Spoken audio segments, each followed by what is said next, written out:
그러니까 이 모든 게 네. 지금 말씀하신 모든 게 지난 총선 때 막 활성화되는 얘기였지 않습니까? 그렇죠. 이 담론에서 네. 이런 정치 담론에서 오늘 한겨레 신문을 보면은 그러니까 이게 사실 뭐 항상 뭐 제기되던 의혹인데 그러니까 사실은 부정선거 얘기도 그러니까 자기가 믿었을 수는 있는데 이 계엄의 어떤 그 트리거가 되는 게 부정선거 얘기도 사실은 100% 진심도 아니에요. 그러니까 제가 볼 때는 물론 믿었는데 네. 제가 볼 때 믿었는데 부정선거 얘기를 뭔가 이것을 100% 내가 한번 규명해 보고자 계엄을 선포하여서 이 선관위를 뭐 쉽게 얘기하면 공격한 것이다라는 극우들의 지금 극우 세계관 있지 않습니까? 그렇죠. 지금 극우 유튜브들은 그렇게 믿고 있는 거잖아요. 부정선거라는 문제를 해결하기 위해서 계엄령을 선포한 것이다. 그것도 아닌 거예요. 그러니까 100%는. 오늘 한겨레 신문을 보면은 3월 달에 굉장히 격앙됐다는 거 아닙니까? 그렇죠. 그렇더라고요. 이 윤석열이라는 자가. 3월 말 이렇게 그렇죠. 나와있죠. 왜 그랬느냐. 예. 총선을 지게 생겼으니까 그런 거 아닙니까? 맞아. 총선 지게 생겼으니까. 런종섭은 본인이 한 거 아니야. 그러니까요. 예. 총선 지게 생겼으니까 그런 거고 총선을 지면은 왜 문제가 되느냐? 총선 크게 질 것 같은데 지금 보고 올라오는 거 보니까 당에서 올라오는 거 보니까 크게 질 것 같고 한동훈도 뭐 내 편은 아닌 것 같고 지금 하는 꼬라지를 보니까 총선 크게 지면은 김건희 특검 이런 거는 국회에서 버티는데 한도가 있는 거고 통과될 것 같고 김건희 특검 통과되면은 지금 총선에 나온 얘기, 이 최상병 얘기, 그다음에 최상병 사건과 관련된 얘기, 그다음에 말씀하신 이제 그럼 최상병 사건 나오면 뭐 나와야 됩니까? 이종호 나와야 되죠. 도이치모터스 나와야 되죠. 김건희 관련 얘기 다 나와야 되죠. 이거 다 어떻게 됩니까? 방어가 불가능하지 않습니까? 그러면 그 전에 작년 12월부터 사실은 계엄밖에 없지 않느냐 이런 얘기를 하기는 했는데 그때는 꾹 무릎 꿇고 말릴 수준은 아니었다는 거 아닙니까? 군인들이 아이 왜 그러세요? 그러고 그냥 하하 웃고 끝났다는 거 아니에요. 그러나 3월 달에는 도저히 말릴 수 없는 수준까지 갔다는 거 아닙니까? 이미. 그렇다는 건 뭐냐? 이 선거 결과를 얻기 위해서 계엄을 한 것이다. 근본적으로는. 그리고 맞아요. 선거 결과를 엎어야 되니까 부정선거 얘기가 있어야 되는 것이고 이거를 결국은 말씀하신 대로 김건희 방어를 해야 되기 위해서 계엄을 선포해야겠기에 나머지는 다 깨맞춰주는 논리일 수밖에 없는 거다. 그렇습니다. 그런 거죠 이게. 아니 중앙선관위 직원들을 잡으러 갔다는 게 이게 말이 되냐고요 상식적으로. 그러니까 이게 네. 작년 12월이 되게 중요한 시점인데요. 지금 나온 얘기로는 작년 12월에 김용현 당시 경호처장이죠. 예. 경호처장하고 국방부 장관이었던 신원식하고 그다음에 안보실장이었던 조태용하고 그리고 김명수 합참의장하고 예. 이렇게 있는 자리에서 계엄을 시사하는 발언을 했다는 거예요. 윤석열이. 음. 그때가 김건희 특검법 첫 발의했을 때 민주당이. 아.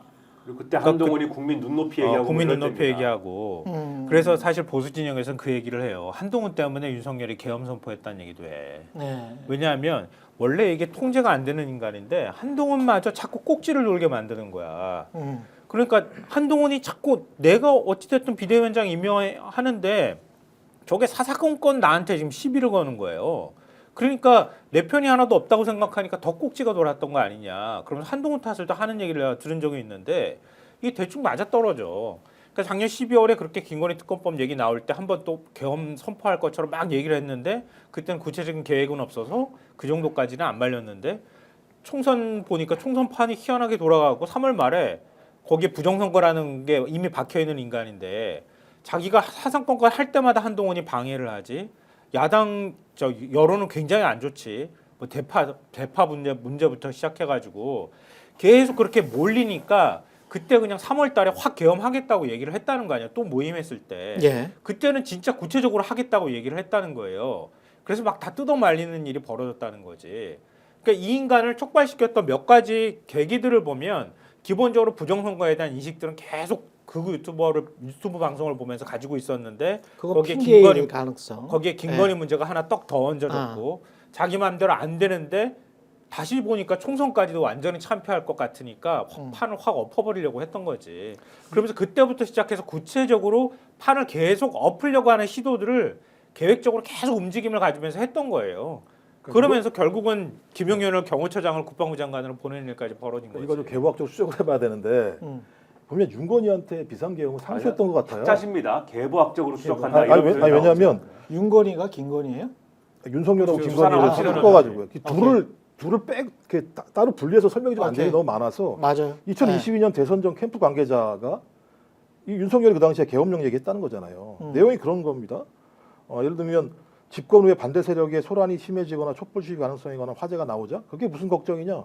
계엄령을 발동해서 다 쓸어버리면 되지. 라는 얘기를 이미 2022년 대선 캠프 때 얘기를 했다는 거예요. 대선 캠프 때? 캠프 때. 이건 이제 대선 캠프에서 관계자, 익명의 관계자 말로 나온 거예요. 그다음에 말씀하신 것처럼 자기가 통치하다가 반대하는 놈들이 많으면 그냥 비상대권으로 쓸어버리면 되지 생각을 가지고 있다가 2023년 12월 달에 아까 말씀하셨습니다만 또 뭐가 있었습니까? 김건희가 나 깜빵 가나요? 라고 물어봤다는 게 이 12월 달인 거죠.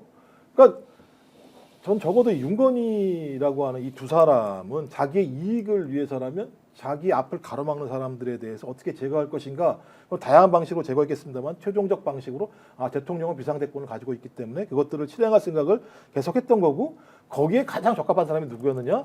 합참을 계속 거쳐왔던 김용현이라는 인물이에요.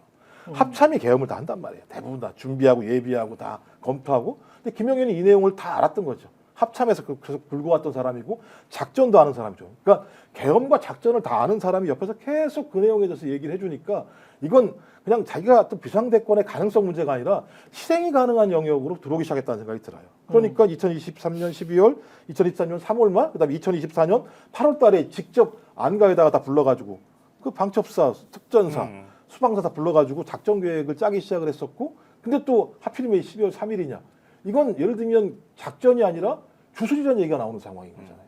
그러니까 이건 윤건희가 아니고는 나올 수 없는 덩어리의 게임이 벌어졌다는 생각이 들기 때문에 어떻게 보면 되게 비참하고 공포스러운 거죠. 우리 입장에서는. 근데 이런 자가 다시 이제 대통령이 된다고 하면 탄핵이 기각돼서 다시 대통령이 된다고 하면 계엄을 안 하겠어요. 말이 안 되는 거고요. 이게 지금 쭉 보면 저는 진짜 계속 내란이구나. 의심. 진짜 국민이 내란을 일으켜. 그렇죠. 그때 가면. 그때 가면 나라가 지탱할 수가 없습니다. 그럼요. 네. 이게 말도 안 되는 혁명이 거고. 일어나는 거죠. 네. 내전과 같은 상황이 벌어질 거예요. 환율은 쓸 2,000원 될 수가 거고 없는 완전히 이게 미친 상황이 되는데 제가 이거를 더 이상 평론가가 아니게 되는 겁니다. 그때는. 네. 네. 이거는 혁명가가 되는 거예요, 제가. 이거는 말이 안 되죠. 김민하 혁명가 본업으로 돌아가는 겁니다, 제가. 아니 근데 이제 혁명이 일어나지 않게 하기 위해서라도 보수는 보수적으로 판단을 해야 돼요. 원래의 생각대로 체제 안정을 위해서라도 대통령을 탄핵하는 게 맞습니다. 그러면 거기에 최대한 힘을 모아줘야 되거든. 국민의힘이 할 수 있는 체제 안정, 보수 정당으로서 할 수 있는 그자들이요. 그자들이 아니 그자들이 그러니까 상식적이지는 않은 것 같아요. 원론적으로는 그 보수 정당을 해야 되는 게 맞는데 맞아요. 보십시오. 이번에 행태, 추경호부터 시작되는 국민의힘의 행태를 보면 눈으로 본 거잖아요. 이게 무슨 들은 얘기가 아니에요. 눈으로 그 군인들이 들어와서 국회를 포위하고 국민들에게 총을 쏘고 장갑차를 국민이 막는 모습을 눈으로 봤음에도 불구하고 예. 거기에 대해서 투표하지 않은 행위, 그러니까 본인이 가서 국회에 안 들어간 행위에 대해서 어쩔 수 없었다거나 또는 민주당 지지층들이 뭐라고 난리를 쳐서 못 들어갔다거나 지금도 마찬가지입니다만 그것은 내란이 아니다라고 얘기하는 작태들을 보면 그들은 어떤 형태로든지 이걸 통해서 이익을 획득하는 방법, 그러니까 제가 볼 때 이 당은요 윤석열도 필요 없어요. 자기들의 이익들의 카르텔들을 유지할 수만 있다면 윤석열이 날아가가 뭐 상관없고 그러니까 자기 핵심적 지지층만 가지고 지금 위기의 상황들을 어떤 형태든 극복하는 게 중요한 과제인 상황인 거거든요. 그렇죠. 그러니까 저는 그자들한테 얻을 수 있는 게 없다. 그래서 저긴 진짜 제가 국민들이 아마 나중에 정당 해산 요구를 아주 격렬하게 할 거라고 봐요. 저는 저 당에 대해서. 스픽스는 말하는 언론입니다. 대세는 유튜브, 그중에서 스픽스. 좋아요, 댓글, 구독, 알림 설정. 여러분이 저희를 사랑해 주시고 우리가 여러분을 사랑하는 4가지 방법입니다.